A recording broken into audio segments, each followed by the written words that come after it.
It's Ash Wednesday today, and I'm reflecting a little bit on some of the time I spent in Rome. And during Lent in Rome, there's an ancient tradition of going to a different church each day. There are many to choose from, but there's an ancient list of the days of Rome. And I thought perhaps I might try and just recall some of them for you each day. Today on Ash Wednesday is the church of Santa Sabina. It's a church on the Aventino hill of Rome, which overlooks the river Tiber. And from there you get a fantastic view across the city, over the river, and you can see the Dome of St. Peter's beyond you, and it's set a little bit higher up than the city. There's a lovely orange grove, an ancient orange grove, so it's really lovely and refreshing on a spring day to go and visit there. There's a series of churches on that little hill, the Aventine Hill. There's St. Anselm, where the Benedictines have their liturgical institute. There's Sant'Alessio. There's one of my favourite spots of Rome is the House of the Knights of Malta, which has a big wooden gate with a small hole, a keyhole that you can go and look through.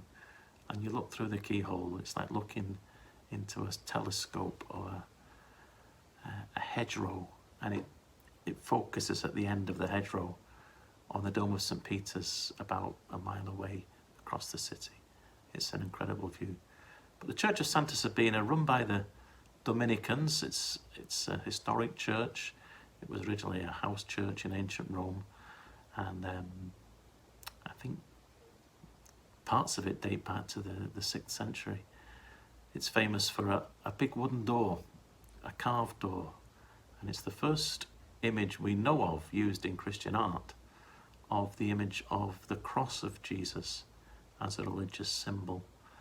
It's carved on that door. It's protected by a perspex screen now, but a lovely place to visit on this Ash Wednesday. And usually in a normal year, the Holy Father would go and celebrate a mass there on this day. The original idea of the station churches was that the Pope, I think from the time of Pope Gregory the Great, would go himself to each of these churches. Now the Pope just tends to come to the first one, at Santa Sabina.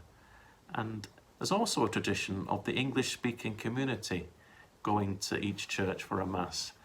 This is organised by the North American College in Rome. The American seminarians organise a group to go each day for a mass at 7 in the morning and to have mass in English in that church. And I imagine they will have done that this morning at this lovely church of Santa Sabina al Aventino. If you ever get a chance to go to Rome, I hope you go there and enjoy a beautiful place to visit.